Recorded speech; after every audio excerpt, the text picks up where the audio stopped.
नमस्कार technique YouTube च्यानलमा यहाँलाई हार्दिक स्वागत छ। म पविन्द्र तपाईहरुकै युट्युबको दुनियाँको साथी।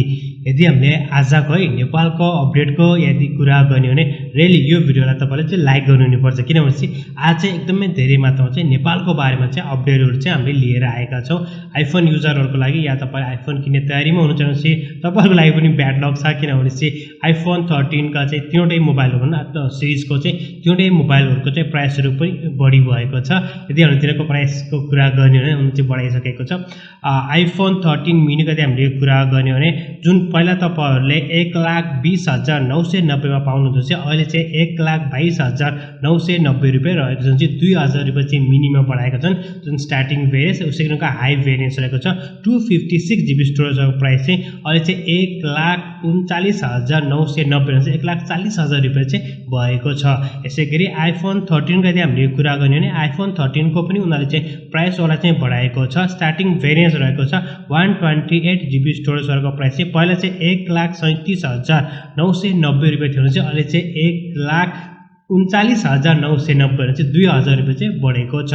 सेम हो यदि हामी चाहिँ 256GB स्टोरेज को कुरा गर्ने भने चाहिँ पहिला चाहिँ 1,54,000 थियो, चाहिँ अहिले चाहिँ 1,56,990 भएको छ। यसैगरी यदि हामीले चाहिँ आइफोन 13 प्रो को कुरा गर्ने चाहिँ त्यसको चाहिँ जुन स्टार्टिङ भेरिएन्स रहेको छ यसको प्राइस चाहिँ सेम नै रहेको छ, 1,74,990 रुपैयाँ नै रहेको छ। भनेपछि जुन उनीहरुको अरु भेरिएन्सको चाहिँ प्राइसहरु चाहिँ बढेको छ।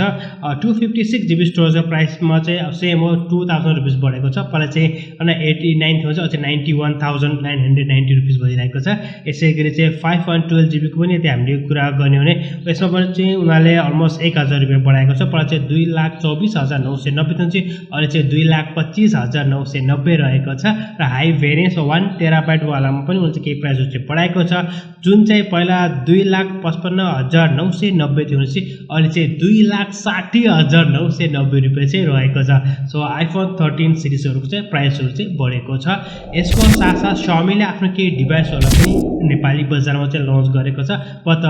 एउटा मोबाइल लन्च गरेको छ जुन चाहिँ मलाई खासै मन परेन, हैन त्यो भन्दा पहिला पनि उले चाहिँ अर्को एउटा मोबाइल पनि लन्च गरेको थियो नयाँ एडिसन बनाएर। यो पनि त यो Redmi 10 2022 एडिसनको खासै त्यस्तो त लागेन।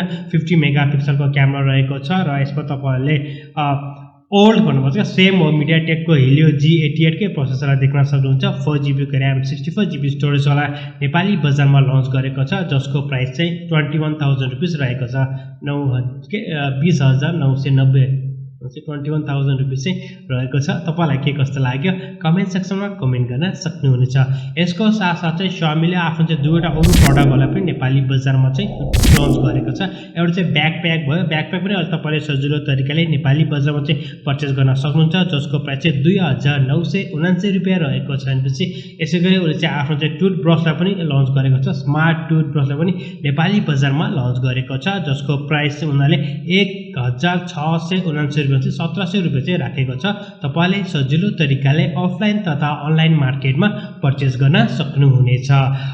साथमा हामीले चाहिँ Oppo को तर्फबाट एकदमै राम्रो अपडेट दिएका छौं। Oppo ले आफ्नो A76 लाई पनि नेपाली बजारमा लन्च गरेको छ, जसमा चाहिँ Snapdragon 680 को चाहिँ प्रोसेसर रहेको छ। 90 हर्ट्ज को LCD प्यानल रहेको छ। 6GB RAM 128GB स्टोरेज चाहिँ 29,990 लगभग 30,000 रुपैयाँमा नेपाली बजारमा चाहिँ लन्च गरेको छ। यसको नि प्राइस चाहिँ मलाई चाहिँ हाई नै लाग्यो। अब तपाईलाई चाहिँ के कस्तो लाग्छ। यसको साथै Oneplus को चाहिँ आफ्नो पावरफुल मोबाइल पनि नेपाली बजारमा चाहिँ प्री बुकिङको लागि अवेलेबल रहेको छ। तपाईले सजिलो तरिकाले प्री बुकिङ गर्न सक्नुहुन्छ। यसको तपाईले फ्रीमा चाहिँ अरु एक्सेसरी पनि पाउनुहुन्छ, जुन एक्सेसरी तपाईले चाहिँ यहाँ हेर्न सक्नुहुन्छ। धेरै कुराहरु चाहिँ उनीहरुले चाहिँ फ्रीमा पनि दिएको छ। यदि हामीले त्यसको कुरा गर्ने हो भने यसमा चाहिँ 8 Gen 1 को चाहिँ प्रोसेसर रहेको छ। 12GB को RAM 256GB को स्टोरेज रहेको छ, चाहिँ नेपाली बजारमा चाहिँ 1,35,000 रुपैयाँमा चाहिँ उनीहरुले लन्च गरेको छ। प्री बुकिङ गर्नुस् र फ्री गिफ्टहरु पनि तपाईले प्राप्त गर्न सक्नुहुनेछ। अर्को अपडेट रहेको छ Realme को तर्फबाट Realme 9 Pro Plus भर्खरै नेपाली बजारमा चाहिँ प्री बुकिङको लागि चाहिँ अवेलेबल रहेको थियो। केही फ्री एक्सेसरी पनि दिएको थियो, त्यो तपाईले सायद गरिसक्नु भएको होला।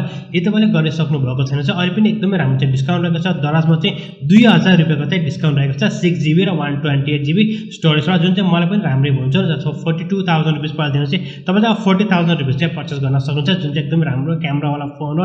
OIS सपोर्ट यसमा रहेको छ। सो Realme 9 Pro Plus पनि तपाईलाई मन पर्छ भने चाहिँ अहिले चाहिँ चाहिँ दराजमा चाहिँ एकदमै राम्रो अफर लागेको छ 2000 रुपियाँको डिस्काउन्ट लागेको छ जानुस् ग्राब गरिहाल्नु होला अर्को अपडेटको चाहिँ हामीले कुरा गर्ने हो भने Samsung Galaxy M53 सँग चाहिँ रहेको छ यो चाहिँ छिटै लन्च हुने तयारी गरिरहेको छ यसमा हामीले चाहिँ 108 मेगापिक्सलको क्यामेरा देख्न सक्नेछौँ र 120 हर्ट्जको चाहिँ एमोलेड डिस्प्ले भनेको कहिले सुपर एमोलेड पनि भनेको छ अब हेरौँ जुन चाहिँ मार्च 27 मा चाहिँ यो चाहिँ लन्च हुने चाहिँ तयारी गरेको छ इन्डोनेसियामा सायद हो इन्डोनेसियामा चाहिँ उनीहरूले चाहिँ लन्च गर्ने चाहिँ तयारी गरेको छ प्रोसेसरको चाहिँ हामीले कुरा गर्ने यसमा चाहिँ डायमेन्सिटी 900 को प्रोसेसरलाई देख्न सक्नेछौँ सो गाइस तपाईहरु थाहा पाइसक्नु कि स्पेशली चाहिँ सबै न्यूजहरु चाहिँ नेपालको बारेमा चाहिँ रहेको थियो अब Redmi को तर्फबाट चाहिँ हामीले कुरा गर्ने Redmi Note 11 Pro Plus आउँछ कि प्लस चाहिँ आउने कुरा चाहिँ आइरहेको छ सो होपफुली सायद हामी चाहिँ नेक्स्ट विक हामी छिटै देख्न सक्नेछौँ Xiaomi 12 पनि छिटै आउन लागेको छ Xiaomi 12 Pro पनि आउने चाहिँ तयारी गरेको छ Samsung को 2-4 मोबाइल पनि आउँछ A सिरिज का मोबाइलहरु पनि छिटै नै नेपाली बजारमा चाहिँ लन्च हुने चाहिँ तयारी गरिरहेको छ र धेरै सो आज चाहिँ हामीले चाहिँ नेपालकै न्यूजहरु चाहिँ लिएर आएका छौँ नेपालको चाहिँ आउँदा चाहिँ एकदमै खुसी लाग्छ र आई होप द्याट तपाईहरुलाई पनि एकदमै खुसी लागेको होला र त्यही खुसीको हिसाबले पनि लाइक शेयर कमेन्ट त छँदैछ तपाईहरुलाई चाहिँ न्यूज के कस्तो लाग्यो हाम्रो कमेन्ट सेक्सनमा चाहिँ कमेन्ट गर्नु होला यदि हामीले गेमको बारेमा कुरा गर्ने अझ पनि 2-4 घण्टा छ तपाईले एउटा फ्रीमा पाउनु चाहिँ इपिकमा जानुस् ग्राब गर्नुस् र बेलुका चाहिँ 8:45 मा चाहिँ अर्को एउटा गेम पनि हामीले चाहिँ तयारी गरिरहेको छ र हामीले आफ्नो गेमिङ च्यानलमा पनि गेमहरु चाहिँ अपलोड गरिरहेका छौँ र ट्रिपल ए गेमहरु हुन्छ हाम्रो छ जानुस् हेर्नुस् तपाईलाई चाहिँ यदि मन पर्छ भनेपछि लाइक शेयर कमेन्ट त त्यहाँ पनि छँदैछ र आई होप त्यहाँ तपाईलाई आजको भिडियो चाहिँ मन पर्यो होला भिडियो सम्बन्धी कुनै पनि सल्लाह या सुझाव कृपया हाम्रो कमेन्ट सेक्सनमा कमेन्ट गर्नुहोस् यदि तपाई हाम्रो च्यानलमा नयाँ आउनुभएको छ तपाईलाई डेली टेक न्यूज नेपालीमा हेर्न मन पर्छ भने चाहिँ च्यानललाई सब्स्क्राइब गरी साथमा रहेको बेल आइकनलाई क्लिक गर्न पनि नभुल्नु होला किनभने तपाईलाई थाहा नै छ तपाईले चाहिँ डेली टेक न्यूज नेपालीमा चाहिँ हाम्रो च्यानलमा र नेपालमा पाउने हरेक प्रोडक्टहरुको चाहिँ प्राइसहरु के टेक्नोलोजीको प्रोडक्टको प्राइस सबैभन्दा पहिला तपाईले चाहिँ थाहा पाउन सक्नुहुनेछ र